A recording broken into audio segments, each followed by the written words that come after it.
बिस्मिल्लाहिर्रहमानिर्रहीम। अस्सलाम वालेकुम नाजरीन। Program political leaks with Shahid Malik के साथ आपकी खिदमत में हाजिर हैं और आज हम बात करेंगे नवाज शरीफ साहब की वतन वापसी के हवाले से कि क्या वो वाकई पाकिस्तान वापस आ रहे हैं या उनको बरतानिया की जानिब से वापस भेजा जा रहा है।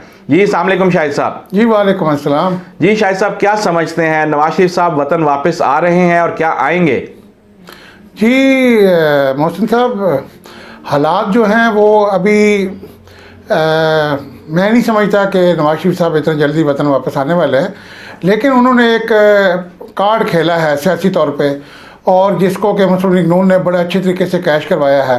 क्योंकि पिछले दिनों आपने देखा कि जरदारी साहब ने भी एक डील के हवाले से एक अपना बयान, जिसका हमने लास्ट प्रोग्राम में जिक्र किया कि वो जो फार्मूला मेरे पास लेने आए और मैंने उनको कहा कि पहले इमरान खान साहब से जान छुड़वाएं फिर हम आपसे बात करेंगे। तो जिस तरह आसिफ जरदारी साहब ने एक कार्ड खेला कि तासुर देने के लिए कि एस्टेब्लिशमेंट उनके साथ, इसी तरीके से मियां नवाज शरीफ साहब ने भी ये कार्ड खेला है और अपने जो सीनियर लीडरशिप है PMLN की उनसे मशावरत करने के बाद कि वो वतन वापसी का ऐलान करता हूँ ताकि एक जो मुस्लिम लीग का वर्कर जो घर बैठा हुआ है वो फ़ाल हो जाए और अगला इलेक्शन को 1.5 साल का अरसा अभी बाकी है इस गवर्नमेंट का।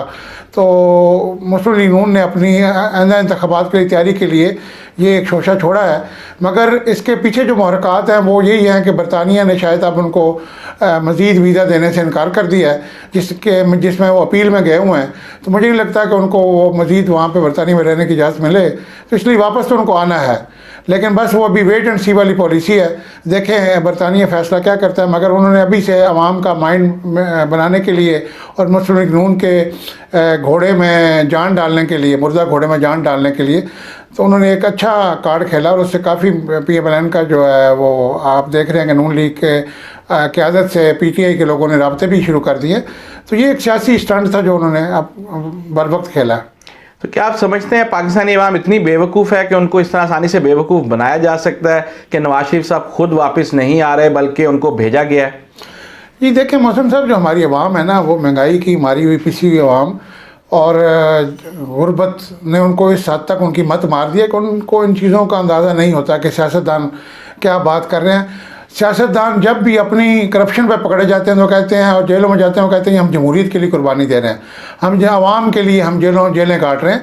तो ये सब एक ड्रामा होता है। आम आदमी जो पढ़ा लिखा आदमी है जिसको सियासी शऊर है वो तो इन चीज़ों को समझता है, लेकिन अभी आपको पता है हमारे मुल्क में शरह ख्वानगी इतनी ज़्यादा नहीं है और लोगों को सियासी शऊर नहीं है। लोग अपने जो घरेलू मसाइल हैं, महंगाई की वजह से, गुर्बत की वजह से, सेहत की वजह से, तालीम की वजह से लोग उनमें उलझे हुए हैं, तो लोग इतना वो इन चीज़ों को नहीं समझते। वरना नवाज शरीफ साहब ने अगर अवाम की खातर कुर्बानी देनी होती, अवाम की खातर जेलें काटनी होती तो वो मुल्क से जाते ही ना। जैसे जरदारी साहब ने यहाँ जेलें काटी हैं और मोहतरमा बेनज़ीर ने मुल्क में रह के जेलें काटी हैं, हमारे जुल्फ़िकार अली भुट्टो साहब ने जेलें काटी हैं, तो मियाँ साहब को भी यहाँ रह के जेलें काटनी चाहिए थी। बरतानिया जाते हैं ये इलाज के बहाने पर, लेकिन कोई भी सियासतदान आज तक जो भी इलाज करवाने गया वो सिर्फ वहाँ पे सैर व तफरी के लिए और अपोजिशन का वक्त, क्योंकि उन्हें पता होता है हम अपोजिशन में, तो वो अपने मुकदमात से बचने के लिए, जेलों से बचने के लिए, क्योंकि वो इतने नाजुक होते हैं कि वो हुकूमती जो सख्तियाँ होती हैं, पाबंदियाँ होती हैं, उनको बर्दाश्त नहीं कर सकते। तो वो आवाम को एक धोखा दिया जाता है सियासत में। बुनियादी तौर पे पिछले जब से पाकिस्तान बना आवाम को धोखा दे से ये सियासतदान चला रहे हैं। शायद साहब, कुछ सियासी हल्के ये भी कह रहे हैं कि नवाज शरीफ साहब कोई डील करने जा रहे हैं ताकि उनको यहाँ पर जब वो आएँ तो उनको नज़रबंद ही किया जाए, जेल में ना डाला जाए, अपने घर में नज़रबंद किया जाए। तो क्या ऐसी कोई खबर है आपके जहन में या ऐसा कुछ चल रहा है? देखिए मैं मोहसिन साहब एक बात आपको बड़ा वाज़ेह तौर पर बताना चाहता हूँ कि इस्टेब्लिशमेंट जो है किसी भी सूरत में नवाज शरीफ साहब से डील नहीं करेगी। जो भी डील होगी वो शहबाज शरीफ साहब से हो सकती है, वो PMLN से हो सकती है, लेकिन मैं नहीं समझता कि पनामा के बाद नवाज शरीफ साहब से कोई इस्टेब्लिशमेंट डील करे। क्योंकि मैंने ये बात 3 साल कबल इस्टेब्लिशमेंट के जो लोग हैं उनसे मैंने की थी कि अगर अब इस्टेब्लिशमेंट डील करेगी तो इस्टेब्लिशमेंट दलील होगी, यानी अगर डील होगी तो इस्टेब्लिशमेंट दलील होगी नून लीग के साथ, स्पेशली मियां नवाज शरीफ साहब के साथ। क्योंकि ये आए रोज़ ड्रामे, तीसरी बार 3 बार जो शख्स प्राइम मिनिस्टर रह चुका और तीनों दफ़ा आपने उसको टेन्योर पूरा नहीं करने दिया। पहली दफ़ा आपने उसको 2 साल के बाद निकाला, दूसरी दफ़ा आपने उसको 2.5-3 साल के बाद निकाला, तीसरी दफ़ा आपने उसको 4 साल के बाद निकाला। तो अब चौथी बार अगर आप डील करेंगे तो इसका मतलब है कि इस्टेब्लिशमेंट नाकाम है। इस्टेब्लिशमेंट की नाकामी है कि नवाज शरीफ साहब दोबारा इक़्तिदार में आ जाते हैं। तो मैंने उसमें ये स्लोगन बनाया था कि अगर अब नवाज शरीफ से डील होगी तो इस्टेब्लिशमेंट जलील होगी आवाम की नज़र में। अच्छा शाहिद साहब, दूसरी तरफ अगर हम देखें हुकूमत की जानिब, तो इमरान खान साहब KPK के इलेक्शन के रिजल्ट के बाद अपनी पार्टी के तंजीमी ढांचे को तहलील कर दिया है और अपने मिनिस्टर्स के साथ भी काफ़ी मीटिंग्स कर रहे हैं, तो वो काफ़ी परेशान नज़र आ रहे हैं। तो कहीं ना कहीं कुछ है तो सही कि जिसकी पर्दादारी है और लगता है कि कुछ हो रहा है। जी मोहसिन साहब, बिल्कुल इमरान खान साहब आप सही फरमा रहे हैं, मैं भी उनको देख रहा हूँ और PTI के सभी लोग जिनसे मैं राब्ते में हूँ वो परेशान हैं। और कुछ लोग तो पहले से ही, जो आपको पता है मैंने बताया था कि एस्टेब्लिशमेंट के घोड़े हैं PTI के अंदर, वो तो पहले से तैयार बैठे हुए हैं। और आपने देखा होगा कि जहांगीर तरीन साहब भी दोबारा मुझे एक्टिव नज़र आ रहे हैं और आने वाले दिनों में उनका फिर एक अहम किरदार होगा। और इमरान खान साहब इस वाले से परेशान है कि एक तो KPK के इलेक्शन बुरी तरह हार गए, ऊपर से ये नवाज शरीफ की वापसी की खबर है, इसने हुकूमती मानों में एक हलचल मचा दी है। तो उस हवाले से इमरान खान काफ़ी हद तक उन्होंने अपने जो सीनियर लीडरशिप है उसके साथ उन्होंने मीटिंग्स की हैं।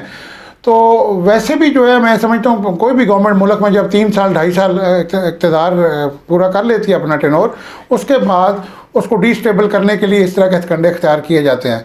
तो इमरान खान साहब उस हवाले से परेशान है और उनकी परेशानी की एक वजह यह है कि जो पिछले दिनों DGISI जनरल फैज़ हमीद साहब का जो ट्रांसफ़र हुआ, जिस पर उन्होंने काफ़ी रजिस्ट किया कि इनको रहने दिया जाए, लेकिन आर्मी आपको पता है एक इदारा है जहाँ पे किसी की ज़ाती ख्वाहिश नहीं चलती बल्कि एक निज़ाम है उनका ट्रांसफ़र पोस्टिंग का। तो उनको जनरल फैज़ हमीद साहब को जो कोर कमांडर पेशावर तैनात किया गया, तो उस पर इमरान खान साहब चलें किसी हद तक वो राज़ी थे कि कोई बात नहीं, मगर मैं समझता हूँ कि KPK के इलेक्शन के जो रिज़ल्ट्स हैं उनके पीछे भी जनरल फैज़ हमीद का कोर कमांडर पेशावर लगना जो था उसके कुछ ताने बाने मिलते हैं उसके साथ। तो अभी नए DGISI आने के बाद सियासी मंजरनामा एकदम से तब्दील हो रहा है और नून लीग जो है वो जस्टिस फ़ायज़ ईसा साहब से उम्मीदें लगाए बैठी है। ये नून लीग का कुछ लोगों का ख्याल है कि शायद जस्टिस फ़ायज़ ईसा के चीफ जस्टिस बनने के बाद उनके पनामा के केसेस ख़त्म हो जाएंगे, नवाज शरीफ की और मरीम साहबा की सज़ाएँ ख़त्म हो जाएंगी और मुस्लिम लीग नून दोबारा उसी तरीके से हुकूमत में आ जाएगी।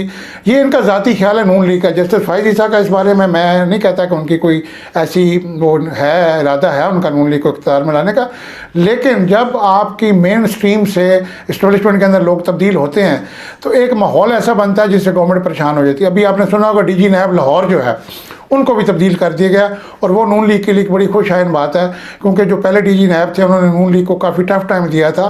तो अभी इमरान खान साहब की यही परेशानी है कि जो तब्दीलियाँ हो रही हैं इंतज़ामी अमूर में, चीफ जस्टिस पाकिस्तान चेंज होने जा रहे हैं, DGISI की तब्दीली, DG नैब की तब्दीली, तो कुछ चीज़ें तो नज़र आ रही हैं, मगर वो मैं ये नहीं कहता कि वो नवाज शरीफ साहब की वजह से। ये इस्टेब्लिशमेंट अपना जो है, जैसे मैंने आपको पहले बताया कि राजा परवेज़ अशरफ साहब को यूसुफ रज़ा गिलानी को नाअहल करके प्राइम मिनिस्टर बनाया गया, बाद में नवाज शरीफ साहब को नाअहल करके शाहिद खाकान अब्बासी साहब को प्राइम मिनिस्टर बनाया गया। हो सकता है, मुझे लगता है कि foreign funding case Tehreek Insaf का जो चल रहा है उसमें, या जो इमरान खान साहब की एक बेटी है बैरून मुल्क, उस केस में किसी हद तक इनको नाअहल किए जाने का इम्कान मुझे नज़र आ रहा है। और मुझे लग रहा है कि PTI में कोई नया प्राइम मिनिस्टर 1 साल के लिए आएगा, वो शायद शाह महमूद कुरैशी साहब भी हो सकते हैं, क्योंकि वो भी OIC के इजलास में बड़ी शेरवानी पहन के खड़े हुए थे, जो कि मुझे लग रहा था कि वो प्राइम मिनिस्टर हाउस जाने की तैयारियों में हैं। तो इमरान खान साहब बुनियादी तौर पर इन दिनों में इमरान खान साहब के लिए एक लम्हा फ़िक्रिया है कि वो अपनी गलतियों पर गौर करें, वो इस्टेब्लिशमेंट के साथ अपने नए सिरे से जो राब्ते हैं वो दोबारा उनको बहाल करें, क्योंकि इमरान खान साहब इस वक्त जो है वो ज़ेर अताब है। चलें, thank you very much Shahid साहब। हम आने वाले दिनों में भी आपके साथ मजीद इसके ऊपर बातचीत करते रहेंगे, तो थैंक यू वेरी मच। और नाजरीन, आप सुन रहे थे शाहिद साहब की बातें, काफ़ी दिलचस्प बातें इन्होंने की आने वाले दिनों के हवाले से। हम इसके ऊपर आपको मजीद अपडेट रखेंगे। हमारे प्रोग्राम को देखते रहिएगा, चैनल को सब्सक्राइब करें और हमारे फेसबुक और इंस्टाग्राम और हर जगह पे हमारा जो चैनल का नाम है वो वेकअप 92 तकरीबन हो चुका है, तो आप वहाँ पर जाकर उनको लाइक करें पेजेस को। हमने नए पेजेस बनाए हैं और हम आपके लिए इसी तरह के इंटरेस्टिंग प्रोग्राम्स लाते रहेंगे और हमें आपसे यही तवक्को है कि आप हमारे प्रोग्राम्स को पजीराई देंगे। इसके साथ ही अपने मेज़बान मोहसिन मलिक को इजाज़त दें, आपसे मुलाकात होगी बहुत जल्द। अल्लाह हाफ़िज़।